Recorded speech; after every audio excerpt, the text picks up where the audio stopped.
부활신앙으로 매일매일 살아가는 자가 참 부활의 영광을 누린다. 부활신앙으로 매일매일 살아가는 자가 참 부활의 영광을 마지막 때 누린다는 거죠. 자, 우리 성경 본문을 영상으로 보겠습니다. 두 구절을 볼 텐데, 그러므로 우리는 침례를 통하여 그의 죽으심과 연합함으로써 그와 함께 묻혔던 것입니다. 그것은 그리스도께서 아버지의 영광으로 말미암아 죽은 사람들 가운데서 살아나신 것과 같이 우리도 또한 살아나게 하기 위함이라 이렇게 말을 하지 않고 우리도 또한 새 생명 안에서 살아가기 위해서 예수님이 죽으시고 부활하셨다는 거죠. 자, 빌립보서 3장 10절에서 11절을 보시면, 내가 바라는 것은 그리스도를 알고 그분의 부활의 능력을 깨닫고 그분의 고난에 동참하여 그분의 죽으심을 본받는 것입니다. 왜 그렇게 해야 되냐면 그 뒤에 것 때문이, 그리하여 나는 어떻게 해서든지 죽은 사람들 가운데서 살아나는 부활에 이르고 싶습니다. 자, 우리는 부활이 있을 걸 믿어요. 예수님이 부활하신 것처럼 우리도 부활할 거라는 걸 믿지만, 근데 실제로 어떤 사람이 부활할 거냐가 여기에 명백하게 나와 있다는 거예요. 자, 우리 전주간에 이제 고난주간을 지내면서 어떤 말씀을 함께 들었느냐? 예수님이 십자가에 죽으신 궁극적인 이유와 목적이 뭐냐?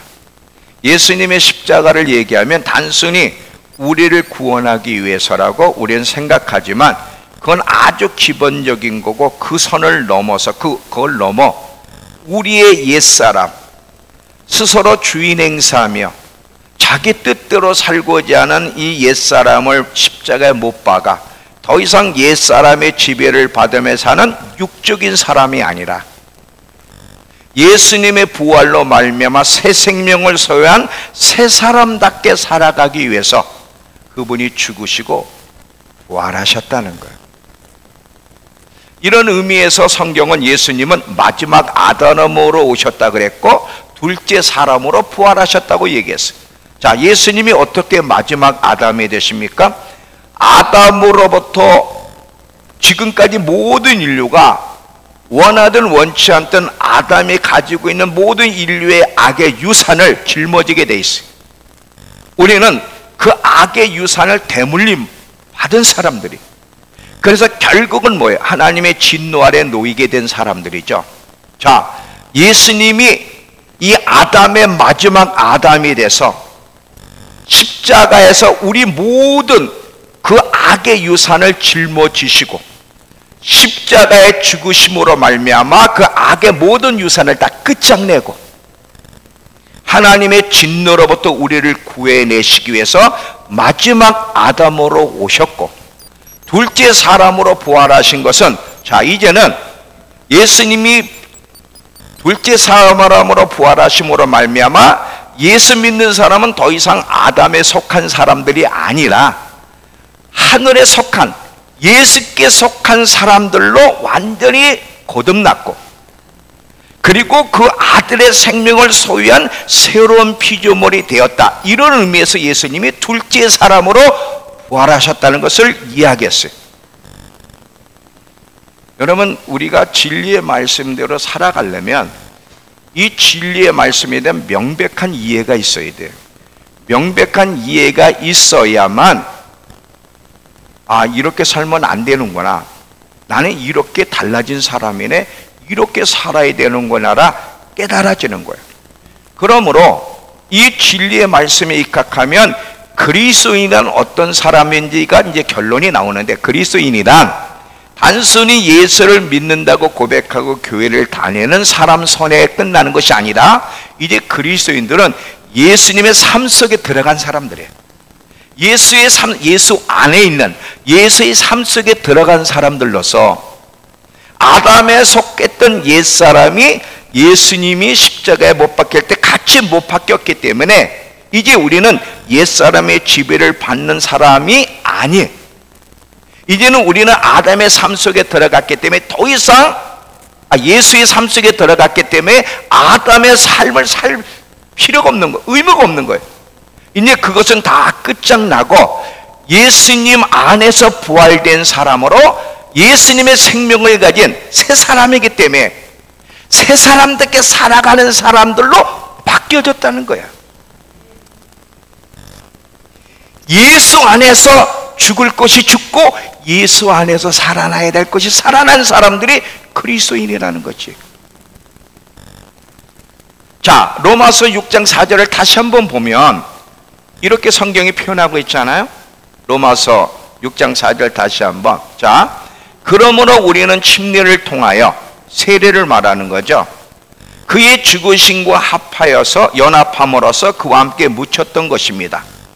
그것은 그리스도께서 아버지의 영광으로 말미암아 죽은 사람들 가운데 살아나신 것처럼 우리도 이제 새 생명을 가진 새 사람답게 살게 하기 위해서 예수님이 죽으시고 부활하셨다는 거예요. 여러분, 세례가 무슨 뜻이냐면, 잘 봐요. 우리 세례를 받을 때 우리는 그냥 약식으로 하니까 의미를 모르지만 원래는 침례가 맞는 거예요. 그래서 가능하면 이제 침례를 받는 게 좋은데, 여러분 물속에 들어갈 때 세상을 향해서 뭐라고 공표하냐면 나는 예수와 함께 죽었다.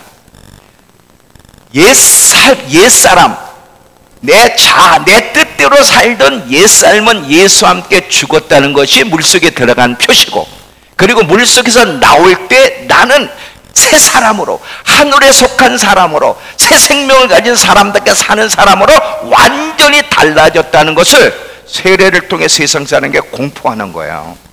그게 세례예요.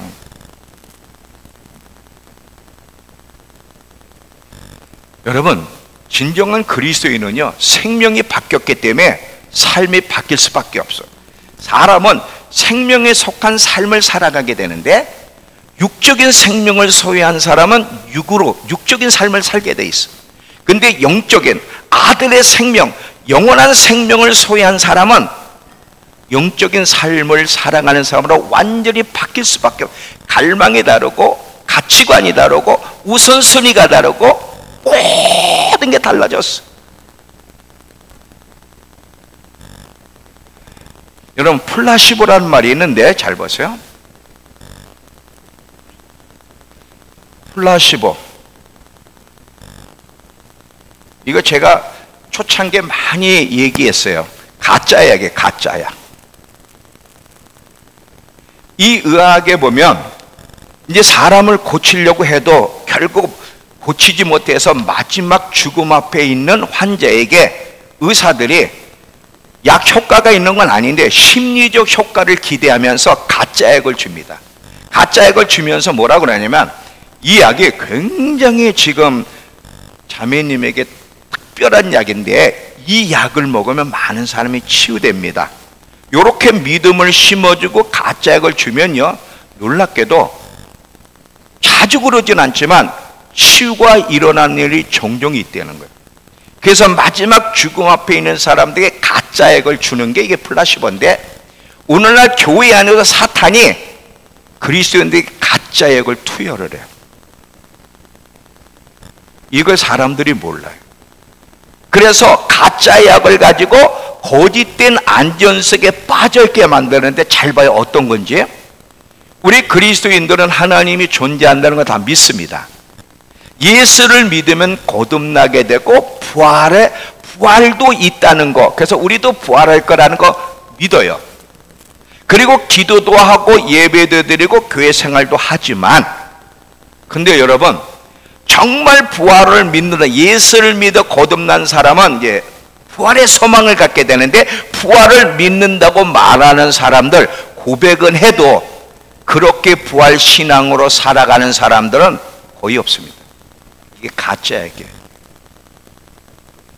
여러분, 야고보서 2장 14절 우리 암송했죠. 야고보서 2장 14절이 뭐죠?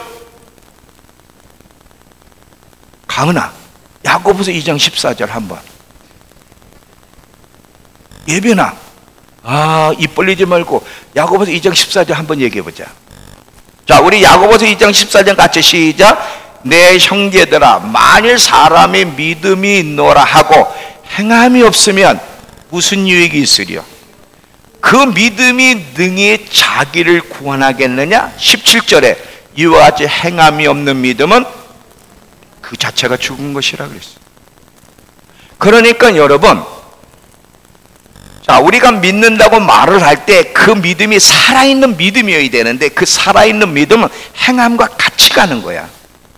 믿는다고 하면서 행함이 따르지 않으면 그 믿음이 어떻게 우리를 구원하겠냐고 얘기한 것처럼, 예수님이 부활하셨고 우리도 부활한다, 나 부활된 사람이라고 말하면서도 부활신앙이 뭔지, 부활신앙으로 살아가지 않으면서도 과연 부활한다는 것을 믿을 수 있을까? 얼마나 많은 그리스도인들이 하나님의 존재도 믿고 예수님의 존재도, 그리고 우리도 부활할 거다 믿으면서도 부활신앙으로 매일매일 살아가지 않고 있는지. 이게 가짜 액을 먹은 거예요. 가짜 액을. 자, 잘 들어보세요. 사탄은요, 우리보다 성경을 더 잘합니다. 예수님만큼 몰라도 사단도 누구보다 성경을 많이 아는 존재인데, 이 사단이요, 모든 것을 다 뒤바꿔서 우리에게 가르쳐 주지 않아. 그럼 딱 들통이 나니까 진리를 딱 제시를 해. 진리를 제시하면서 핵심적인 진리의 요소는 빼고 자기 소리, 자기 생각을 딱 집어넣어 믹사를 시켜버려. 그리고 그거를 줘버려. 그걸 먹으라고. 자, 예를 제가 하나 드릴게요.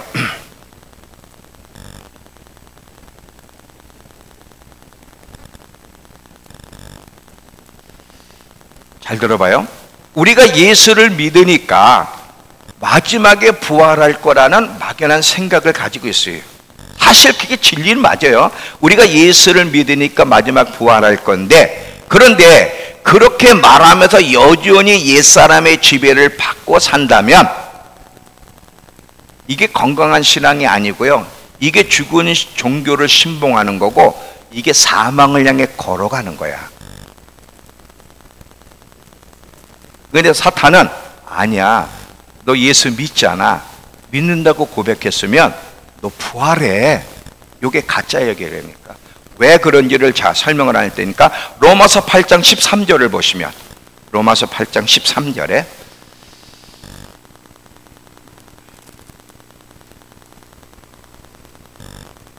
로마서 8장 13절. 자, 보세요.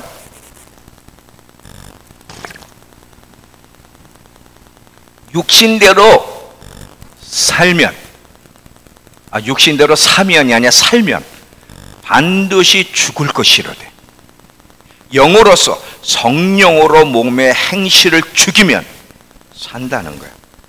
그러면 육신대로 산다는 게 뭐예요? 스스로 주인 행세하면서 자기 생각대로, 자기 감정대로, 자기가 하고 싶은 대로 사는 게 육신대로 사는 건데, 예수를 믿어도 육신대로 살면 반드시 죽는다. 그러니까 진리를 잘 알아야 속지 않는 거예요.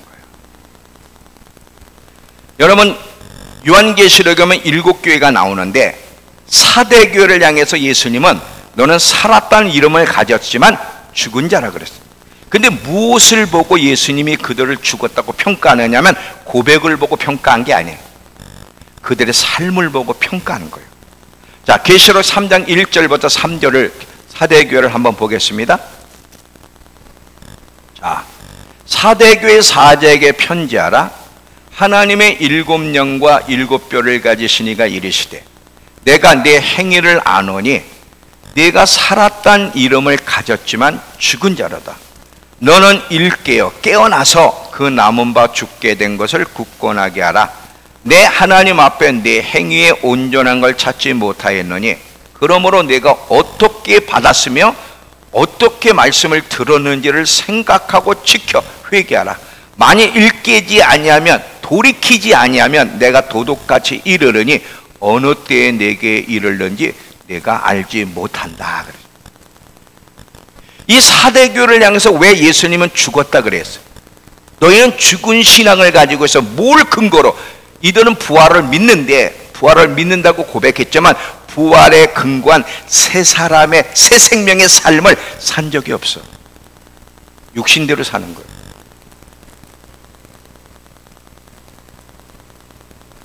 이해가 되세요? 이 말씀이 설득이 돼야 돼요, 여러분. 저는 그냥 무조건 막 전하지 않고 성경을 하나씩 펴가면서, 성경을, 왜냐하면 성경이 그렇게 기록되고 있나를 여러분이 알아야 되기 때문에. 베레아 교인들은요, 바울이 설교를 하면 저 말이 진짜인 줄 성경을 찾았다는 거예요. 베레아 교인들이. 우리가 그렇게 해야 되는데, 제가 여러분이 안 찾을 걸 미리 알고 있기 때문에 지금 이렇게 찾아서 설득을 시키는 거 하나씩 하나씩 찾아서.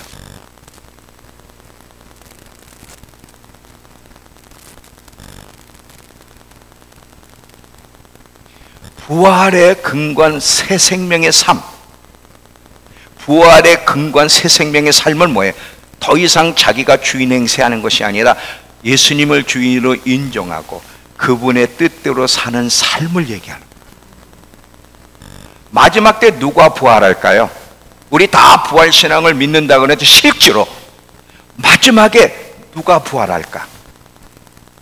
이 부활신앙, 새 생명을 가진 자답게 매일매일 살아가는 사람이 마지막 예수님이 재림할 때 부활하지.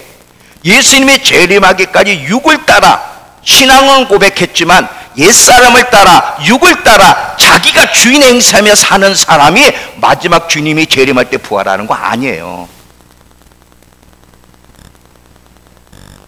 이거요, 똑바로 알지 못하면 사탄이 주는 고진약을 먹고 헷가닥하게 돼 있어. 지금 이 예수님의 십자가와 부활에 대해서 지금 기독교 안에 등장한 이 잘못된 가르침 계속 얘기했지만 또 한 번 반복합니다. 잘 보세요. 오늘도 이제 부활주일이라고 우리가 같이 연합 예배들 드리잖아요. 너무 감사하게. 그런데 예수님의 십자가만 강조하지, 우리도 날마다 자기를 부인하며 자기의 십자가를 지는 것이 중요하다는 강조는 안 하고, 이 뒤에 것은 잘 안 합니다. 또한 예수님이 부활하셨습니다, 할렐루야, 우리도 부활합니다, 이렇게만 하지, 부활 소망을 가진 자는 부활의 삶, 새 생명의 삶을 살아낼 때 마지막에도 우리도 부활할 겁니다 라고까지는 얘기를 안 해요. 할렐루야, 예수님이 부활하셨으니까 우리도 부활할 거라는 거예요. 이게 맞는 말 같지만 애매모호한 말이야. 부활을 믿기 때문에 새 생명을 가진 사람답게 살아갈 때 우리도 부활하니, 이제 부활 소망을 가진 자는 새 생명을 가진 사람답게 살아가야 된다고 강조를 해야 되는데 뒷것은 얘기를 안 한단 말이죠.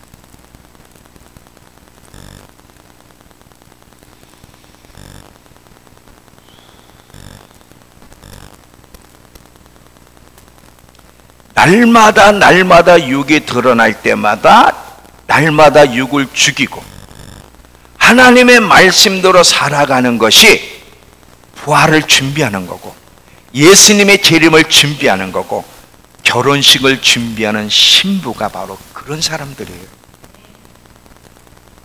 아까 제가 세례 얘기했잖아요. 여러분 세례를 받을 때 이제 잘 인식하고 받으세요. 이제 우리 교회는 가능하면 세례 받는 때는 날을 잡아서 따뜻한 날 저 바닷가를 데려가든지 강가로 가서 그냥 실제로 침례를 할 거야.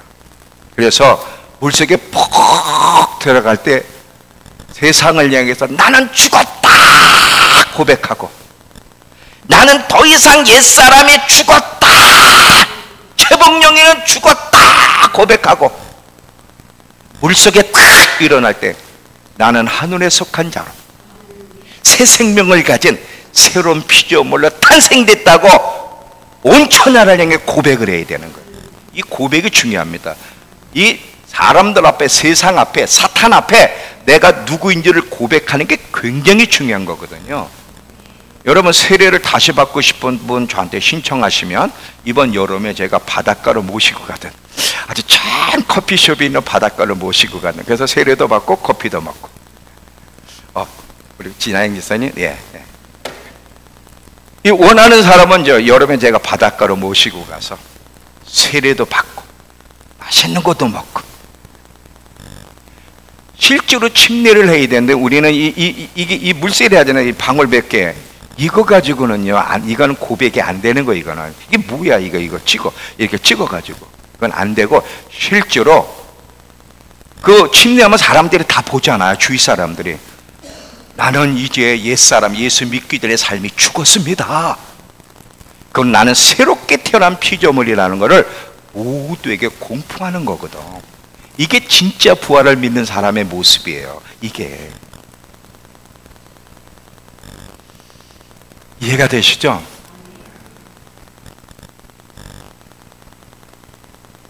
그러면 이제 부활 소망을 가진 사람들은 구체적으로 어떻게 살아야 되는지 숙제가 있는 거예요. 어떻게 살아야 되는지를 알고 살아가는 가운데 예수님을 만나는 거고, 정말 부활하는 거고, 신부의 드레스를 준비하는 거기 때문에 우리 숙제는 뭐냐? 내가 부활됐다고 믿는데, 예수 안에서 부활된 자인데, 그러면 어떻게 준비하는 것이 부활신앙을 가진 사람의 모습인지, 이게 지금 숙제라고. 그거는 두 가지예요. 여러분 잘 보세요. 지금 이해는 다 되고 계시죠? 네.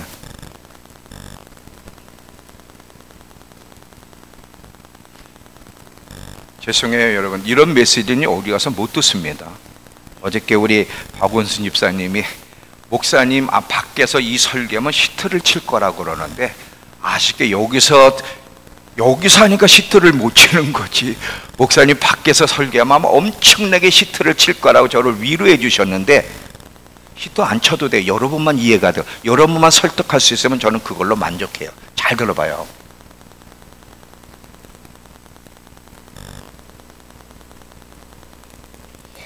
두 가지, 이제 부활 신앙을 가진, 부활 소망을 가진 사람은 두 가지를 하면서 기다려야 되는데, 첫 번째는 하지 말아야 될 것, 말아야 할 것들은 하지 말아야 되고, 해야 될 것은 해야 돼. 해야. 이 두 가지를 하면서 기다리는 것이 우리의 숙제예요. 그러면 하지 말아야 될 것이 뭐예요? 예수 믿기 전에, 거듭나기 전에 삶의 방식과 태도들이에요. 우리 예수 믿기 전에는 어떻게 살았어요? 스스로 주인 행세하면서 자기가 모든 기준이 돼가지고 자기 기준에 맞지 않으면 판단하고 비판하고, 항상 자기가 우선이고, 중요한 건 우리 자신이잖아요. 내 뜻이 우선이고 내가 잘 돼야 되고, 이게 바로 믿기 전에 우리의 삶의 태도인데, 이건 다 죽어야 돼.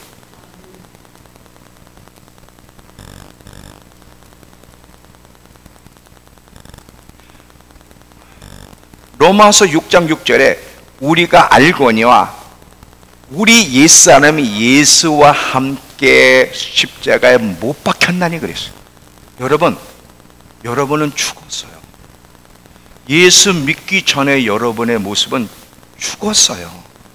그러니까 예수 믿기 전에 삶의 태도는 날마다 부인하며 살아야 되는 것이 정말 부활신앙으로 가는 첫 번째 지름길이에요. 두 번째는 해야 될 것이, 예수 이제 더 이상 내가 주인인 것을 이제 포기하고 예수님을 주인으로 인정하며 주인의 뜻대로, 주님의 뜻대로 말씀대로 살아가는 삶을 살아야 돼. 이 두 가지가 예수님의 재림을, 정말 부활을 원하는 사람의 삶의 태도라는 것을 기억하셔야 돼요. 이 대표적인 사람을 누구를 들 수 있냐? 사울이라는 사람, 사도 바울이 바울이 되기 전에 사울이었잖아요. 잘 보세요. 이 사울이 다메섹에서 예수를 만나 거듭난 다음에 바울이 됐는데, 자, 요거 잘 보세요. 사울이 다메섹에서 예수를 만나 거듭나기 전에는 유대교의 열심히는 종교적인 사람이에요. 이때는 이 사람은 항상 자기의 목표가 있어요. 추구하고 싶은 게 있고 성공하고 싶은 것이 있어요. 그리고 이 사람은 자기 잣대에 자기 종교 색깔에 미치지 못하면 다 잡으러 다녔어. 이게 사울이었어. 근데 이 사람이 다메섹에서 예수를 만나 거듭났어. 거듭나서 새 사람이 된 다음부터는 어떻게 삶이 바뀌냐면 이제는 더 이상 자신을 주인으로 자기를 위해서 자기가 하고 싶은 대로 자기 꿈을 위해 사는 것이 아니라 예수를 위해 살기 시작해. 더 예수님을 알고 그분 안에 자기가 발견되고 예수님을 기쁘시게 하는 삶을 위해 자기 생애를 바치기 시작해. 그리고 남을 손가락질하고 비난하던 이 바울은 이제 사람을 살리는 일, 사랑하고 살리는 일을 위해서 헌신하는 사람으로 바뀌어진 것을 보게 되는데, 이게 진짜 예수 만난 사람의 모습이고 이것이 부활신앙을 가진 자의 참모습이에요. 사울을 가지고는 절대 부활을 못합니다. 사울은 옛사람이라면 바울은 새사람이에요. 사울이 죽지 않고는 부활은 불가능하다. 이해가 되셨죠?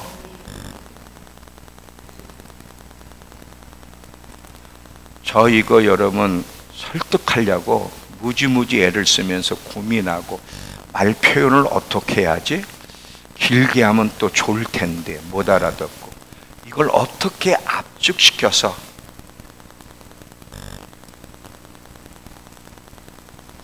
딱 설득시킬까?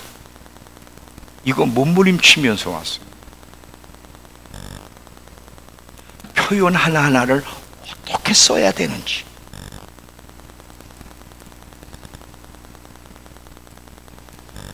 많은 그리스도인들이 예수 믿고 거듭났다고 하면서도 사울의 모습을 가지고 부활을 외치니까 이게 문제야. 사울이 죽어야 되는데 사울의 모습을 가지고 나 부활한다고 그러는데 그런 부활은 없거든. 여러분, 왜 예수 믿는 사람의 맥 빠진 삶을 산지 아세요? 왜 미지근하고 의욕이 없고 맥 빠진 삶을 살아가느냐면, 잘 들어봐요. 이 옛사람의 지배를 받는 사람들은 경건의 모양은 가지고 있지만 경건의 능력이 없어요. 이런 자들에게 하나님의 은혜가 임하지 않으니까 신앙생활에도 기쁨이 없고 맥 빠지는 거예요. 이게 다른 곳에서는 힘을 얻는데 신앙생활에는 메가리가 없어.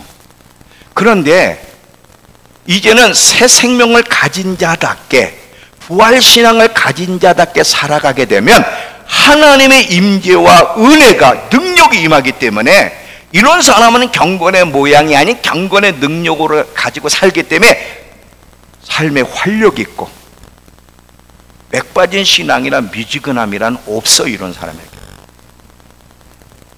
그러니까 두 사람을 앞에, 똑같이 교회 다니는 두 사람을 앞에 놓고 한 사람은 메가리가 없어, 한 사람은 막 열정 있고 힘이 있어. 그렇다면 차이는 뭐냐면 이 사람이 교회를 안 다녀서가 아니라 교회는 다니지만 고백은 하지만 거듭나기 전에 육의 지배를 받던 삶을 그대로 사니까 하나님의 은혜가 임하지 않아. 임하지 않으니까 영적인 이거로 맥 빠지는 거야. 맥 빠지는 거.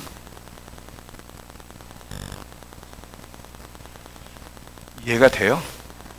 제가 맥 빠진 신앙생활을 하는 것 같아요? 활력을 가지고 사는 것 같아요? 말 잘하세요.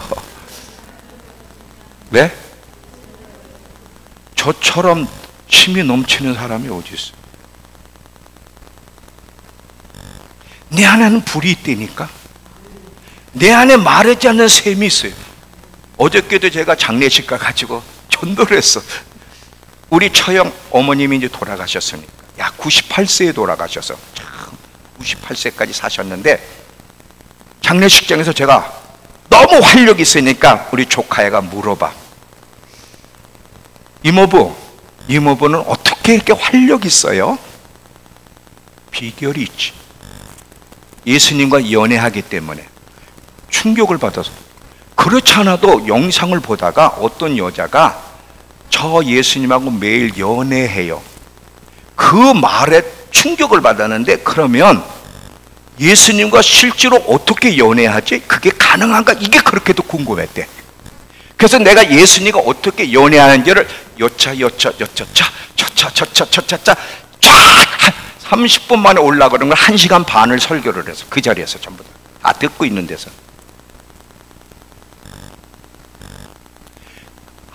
이모부 그래서 이렇게 힘이 있구나, 나이가 66세인데도 이렇게 활력 있는 비결이 연애하기 때문이구나. 얘가 딱 그게 깨어난 거거든. 깨어나는 게 뭐냐면, 그렇구나 딱 깨닫고, 이모부 나도 그렇게 한번 도전해 볼래. 이게 깨어난 거야. 이게 아무리 들어도 들어도 너나 혼자 떠들어라. 나는 나대로 가겠다.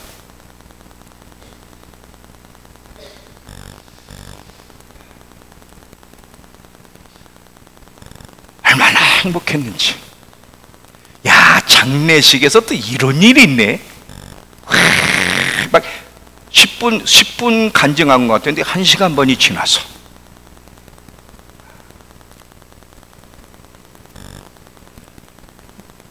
예, 이모부가 지금 인생에 가장 행복하고 막 힘이 넘치는데 왜 그러는 줄 아니? 주님과 연애하기 때문에. 주님의 생명이 내 안에 충만하니까 불이 들어오는데, 어떻게 불이 들어오는, 여러분 불을 이렇게 만지면, 불을 탁 만지는데 뜨겁다, 이런 사람 봤어? 불을 만지는 순간 난리를 치듯이 불이 들어오는데, 이런 사람 없거든.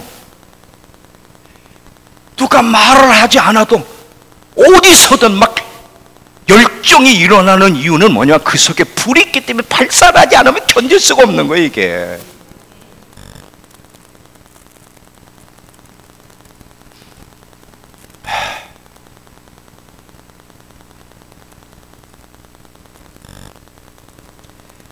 이 부활신앙을 가진 사람은요, 늘 하나님을 의식하며 그분 앞에서 살려고 애를 씁니다. 자, 성경 시편 116편 9절을 보시면, 시편 116편 9절에 이렇게 성경이 기록되어 있죠. 자, 세번역에 보면 뭐라고 기록되어 있냐? 내가 생존 세계에서 여호와 앞에 행하리이다. 이 말이 무슨 말이냐면, 내가 살아있는 동안 주님이 보시는 앞에서 살렵니다, 이런 뜻이야. 과거에는 주님 의식하지 않고 주님 없이 살았다면, 부활신앙을 가진 사람은 예수님의 생명이 들어왔기 때문에 주님을 의식하게 돼 있어. 그리고 주님 앞에서 살아가게 돼 있어. 항상 그러지 못할지는 모르지만 항상 주님 앞에 살아가기 때문에 자꾸 잘못된 태도를 고치게 되고, 잘못된 행동을 하면 느껴, 이게 마음이 아프다고. 그러니까 하나씩 고치게 되죠. 이것이 하나님에 대해 산다는 것이고, 새 생명을 가진 자의 삶의 모습이고, 이런 부활신앙이 매일 이어져야만 부활에 이르는 거예요. 부활에. 여러분, 한번 여러분이 어떤 행동을 할 때 내가 주님 앞에서 이 선택하는 거야 라고 느껴본 적, 그거 생각하며 선택해 본 적 있으세요? 물론 우리 교회는 다 그렇죠. 저 동네에 가면요, 쟤네들 마음대로야. 어떤 선택을 하는데, 하나님 앞에서 내가 선택하는 거다, 하나님 앞에서 내가 지금 행동하는 거다, 이걸 의식하며 하질 않아. 그렇다고 그 사람들이 예수를 안 믿냐, 교회를 안 다니냐, 그건 아닌데 하나님을 의식하질 않아. 이건 부활신앙을 외치는 자의 진정한 모습이 아닙니다. 어떻게 새 생명이 들어왔는데 달라지지 않을 수 있어요? 완벽할 수는 없지만 아들의 생명, 예수의 생명이 들어왔는데 어떻게 달라지지 않을 수 있지? 어떻게 아들의 생명이 들어오면 하나님이 느껴져. 그분을 의식할 수밖에 없어. 그래서 태도가 착착 자꾸 달라지는 거거든. 어떤 일을 하려고 해도 하지 않는 이런 절제된 습관, 완벽하진 못하지만 이렇게 고쳐지는 이유는 주님을 의식하며 살기 때문에 그러는 거예요. 나쁜 생각도 쫙 하면서 막 상상의 날개를 하다가도 주님을 딱 생각하는 순간, 아, 내가 이런 생각, 이런 판단을 하면 안 되자고 절제하게 되는 거거든. 이해가 되시죠?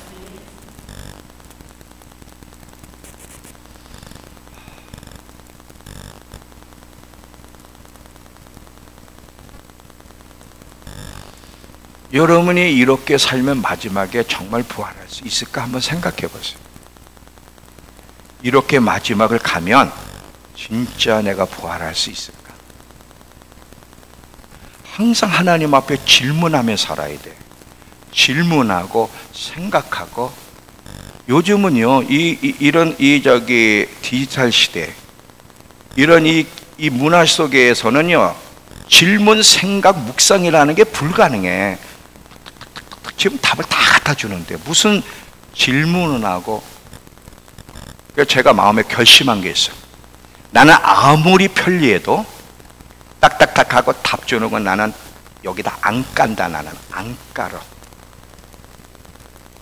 이렇게 보면 답이 탁 나. 지금 시대는요 엄청나게 와 기가 막히게 편리한 시대야. 탁탁탁탁 하면 답이 다 나와. 나는 안 깔어. 모르면 민철이 부르면 됐고 제가 다 해결해 줄 건데. 그리고 모르면 무릎을 꿇어 주님하고 씨름을 해. 왜 이런 일이 일어났죠? 이에 대한 답은 뭐예요? 질문하고 생각을 하고 묵상을 하고 그리고 답을 얻으려고 노력해야지. 절대 문화 따라가지 말아야지. 문화 따라가면 망하겠구나. 겁나는 거예요 이게. 이해가 되시죠?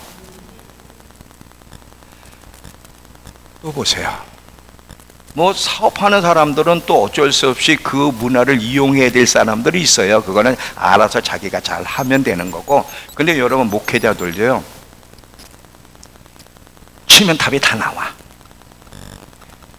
컴퓨터 치면요 예화까지 쫙, 새벽 예배서부터 주일 낮 저녁 수요 예배, 금요 완벽한 최고의 메시지를 쫙 보내줘 컴퓨터.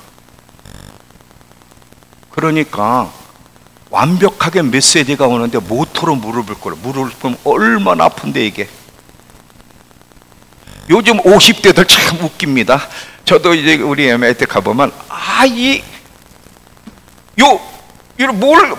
이런 걸 깔고 앉아. 그죠? 목욕탕 가면 왜 이렇게 깔고 이렇게 목에 떼면 그것들을 하나씩 다 깔고 앉아. 이게 50대밖에 안 된 것들이. 왜 깔고 앉아 했더니 목사님 관절 때문에 무릎 때문에. 야 웃긴다. 진짜 웃긴다.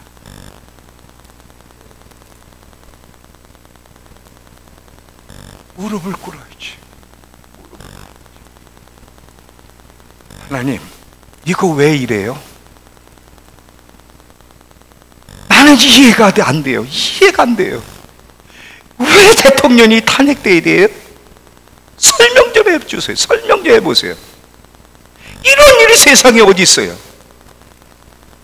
질문도 하고 뭐라 그러시는지 들어보고 묵상도 하고. 이게 옳은 거야. 진리는 변함이 없어. 세상은 변화되지만 진리는 변화가 없어요.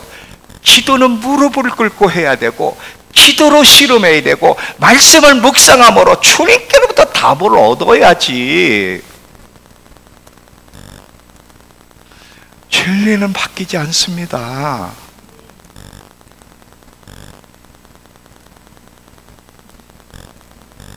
물론 직업상 도움을 받아야 될 사람을 제가 뭐라 그러는 건 아니에요.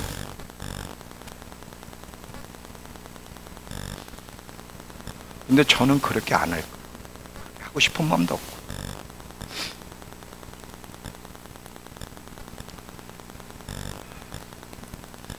여러분, 부활신앙을 가진 사람은요 땅에 마음을 두지 않습니다. 땅에서의 성공, 더 나은 삶이 아니라 하늘을 바라보고 더 좋은 부활을 사모하지 땅의 것을 사모하는 사람이 아니에요. 10에서 11장의 믿음의 사람들, 부활을 소망하는 사람들 보세요. 매일 나그네로 천성을 향해 걸어갔다고 성경이 기록하고 있잖아요. 골로새서 3장 1절에서 2절을 보겠습니다. 골로새서 3장 1절에서 2절. 자, 그러므로 너희가 그리스도와 함께 다시 살리심을 받았으면 위의 것을 찾으라. 정말 그리스도와 함께 살리심을 받은 부활의 소망을 가진 사람은 밑에 걸 찾지 않습니다. 위의 것을 찾지. 거기는 그리스도께서 하나님 우편에 앉아 계시느니라. 위의 것을 생각하고 땅의 것을 생각하지 말라. 왜? 너희가 죽었기 때문이라는 거예요. 이 말이 여러분 직장 다니면 안 된다, 돈 벌면 안 된다, 학교 다니면 안 된다, 그런 뜻이 아니에요. 기본적으로 우리가 해야 될 거 하지만 항상 우리의 갈망과 소망과 목표는 땅이 아니라 하늘에 있어야 돼. 하늘에. 이 땅의 삶은 하나님의 부르심, 우리의 정체성을 이루어가긴 도구지 땅의 것들이 우리 인생의 목적은 아니라고요.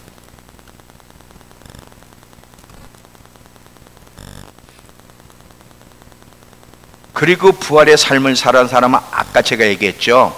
예수님을 주인으로 모시고 하나님 뜻에 복종하고 항상 하나님이 기뻐하시는 일을 고민해.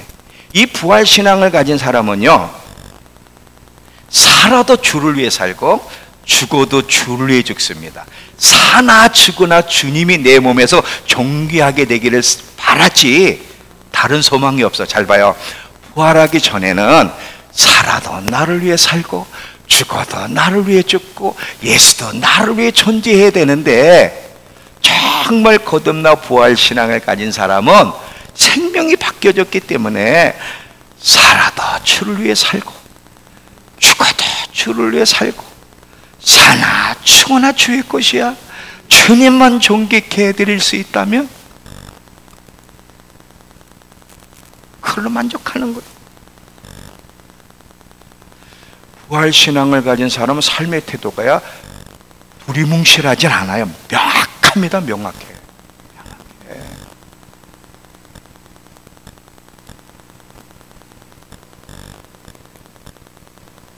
자, 이제 이 말을 하고 마칠게요. 여러분 다 이해가 되셨죠? 제가 그랬죠? 노력하라고. 여러분 지금 완벽하지 않아도 되는데 저만 믿고 따라와.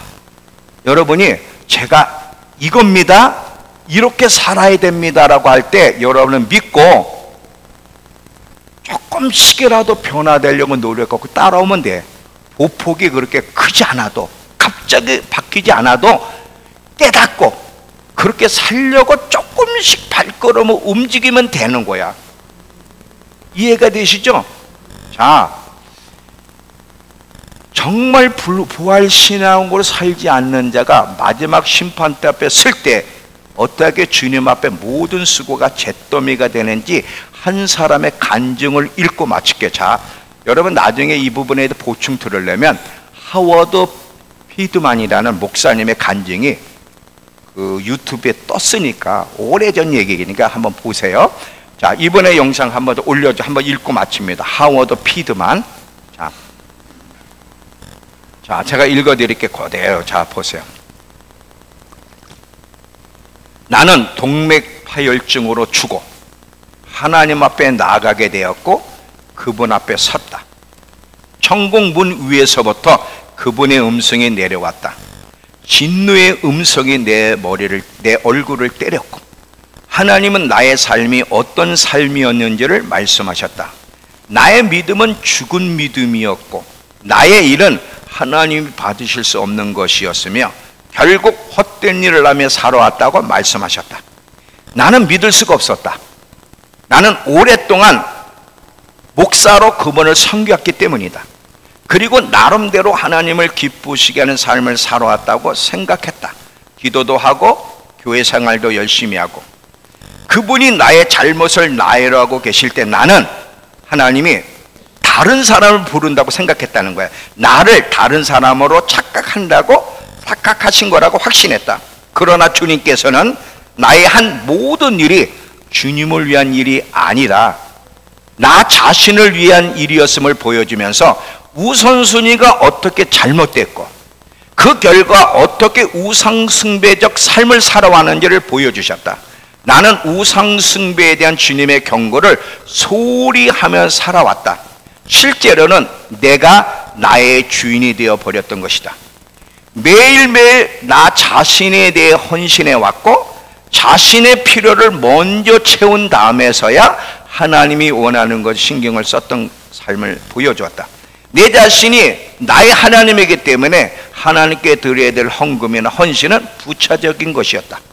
하나님께서는 당신이 질투의 하나님이시며 그 앞에 다른 신을 용납하지 않는다고 말씀하셨다.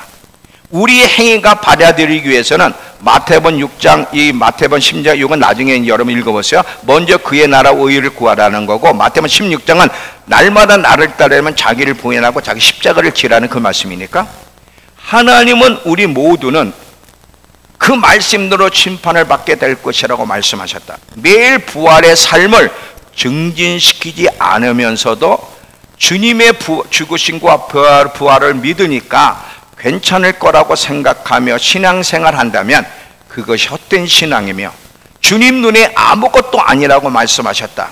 그분은 나의 모든 삶은 죽은 행위로 진정한 그리스도인의 인정을 받을 수 없는 삶이었다고 말씀하셨다. 진정 그리스도의 삶이 무엇인지를 분명히 깨닫지 못한다면 영원한 진노의 경험을 하게 될 거라고 말씀하셨다. 아마 여기에서 안 걸리는 사람은 없을 겁니다. 저부터. 그래서 예수를 믿는다는 게 뭔가, 부활을 믿는다는 게 도대체 뭐냐, 단순히 고백만을 얘기하냐, 아니라는 거예요. 삶으로 입증되는 것이 있어야 된다는 거지. 우리 이렇게 착각 속에 살다가 여러분 심판탑에서 내가 착각 속에 살았다 그러면 어떻게 만회할 기회가 없는데 다시 인생을 살 수도 없잖아. 이제 그 끝인데 지금 돌이킬 수 있어요. 지금 돌이킬 기회가 있어요. 오늘이 기회예요. 오늘이 기회. 여러분 지금은 깨어날 때입니다. 자, 이 이야기하고 마칠게요. 왜 깨어날 때냐? 지금은 제2 노아 시대이기 때문에. 제2의 노아 시대가 뭐냐면, 노아 시대를 잘 보세요. 하나님이 노아를 통해서 노아 시대 사람들에게 하나님이 이 악에 대해서 홍수로 심판한다고 말씀하실 때 그 당시 사람들이 노아의 말을 우습게 들어요. 하나님의 경고를 듣지 않고 여전히 먹고 마시고 시집가고 장가가고 하다가 홍수가 나서 죄를 다 멸했다는 거예요. 근데 여러분 지금 시대에 사람들의 마음이 얼마나 완악한지 아세요? 나는 마음이 완악한 것 같지 않아 하는 사람 손 들어와. 나는 마음이 뭐 완벽하진 못하지만 나는 마음이 완악한 사람은 아니라고 생각해. 그런 사람 손 들어봐. 제가 이제 주일 시리즈로 완악함이라는 게 뭔지 시리즈로 쫙 전할 준비하고 있는데, 얼마나 예수를 믿으면서 완악하다 그러면 술 먹고 고래고래 소리 지르고 싸움질이나 하고 막 못된 짓 하는 그 사람들만 완악한 게 아니라 고상하면서도 예수를 믿으면서도 어떻게 마음이 완악할 수 있는지를 함께 이제 나누려고 해요. 근데 그렇게 홍수로 심판한다 그래도 다 완악하여 그 하나님의 경고를 무시하고 먹고 마시고 시집가고 장가가며 있다가 홍수가 나서 죄를 멸하기까지 깨닫지 못하였으니 인자의 임함, 인자가 올 때도 이러하리라 그랬어요.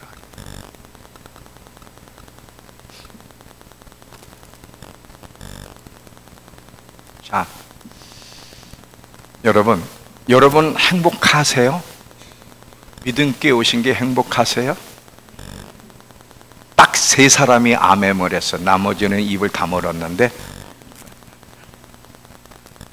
여러분이 정말 얼마나 행복한 사람들인지를 아마 아는 사람도 있을 거지만 알게 될 거예요. 정말 알게 될 때가 옵니다.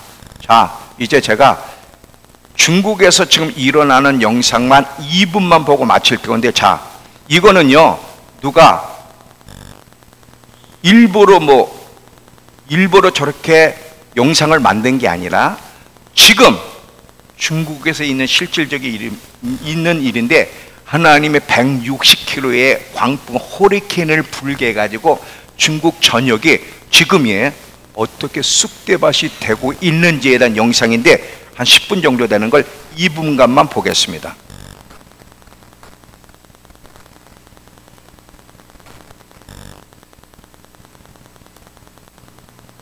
이게 계시록 7장에 있는 얘기거든요.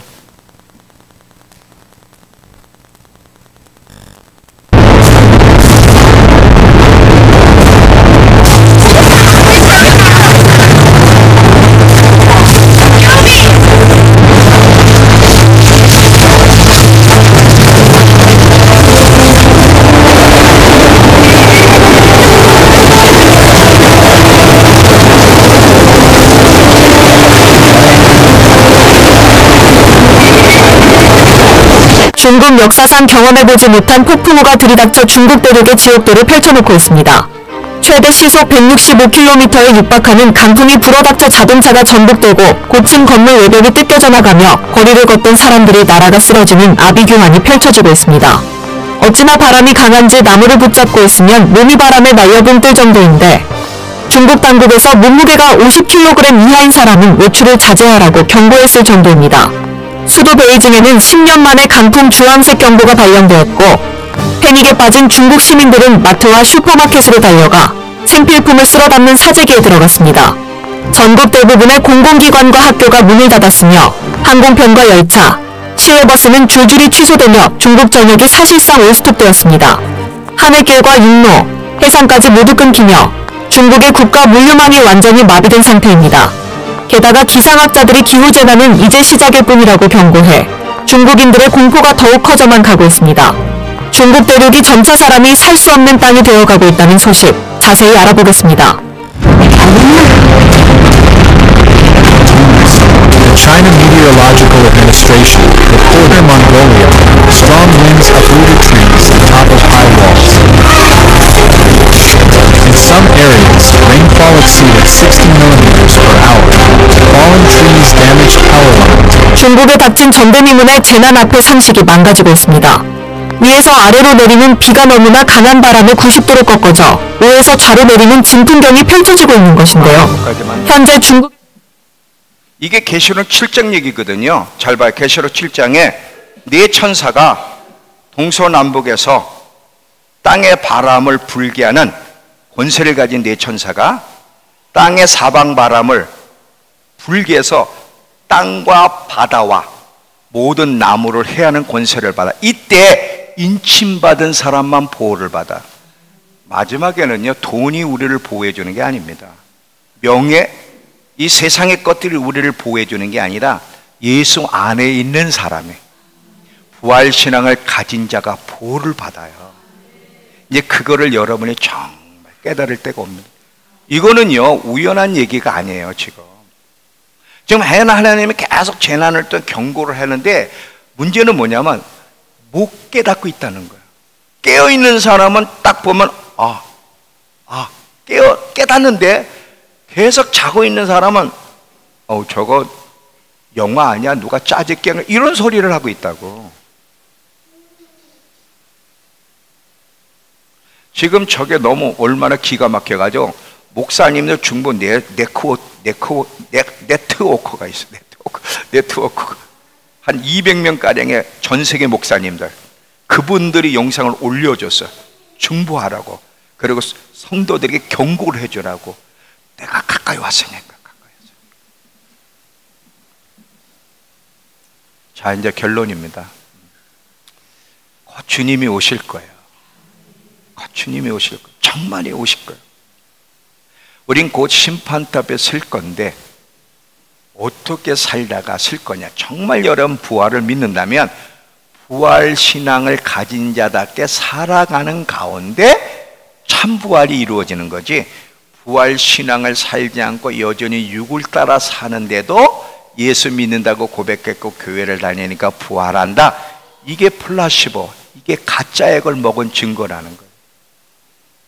여러분, 나는 오늘 이 메시지가 여러분을 깨우고, 정말 우리 완벽하지 못해도 돼요. 우리 어차피 완벽하지 못해요. 하나님의 말씀하시면 귀하게 여기고 그렇게 살려고 노력하는 거야. 마지막 때를 잘 준비하는 우리 모두가 되길 축원합니다. 자, 조용히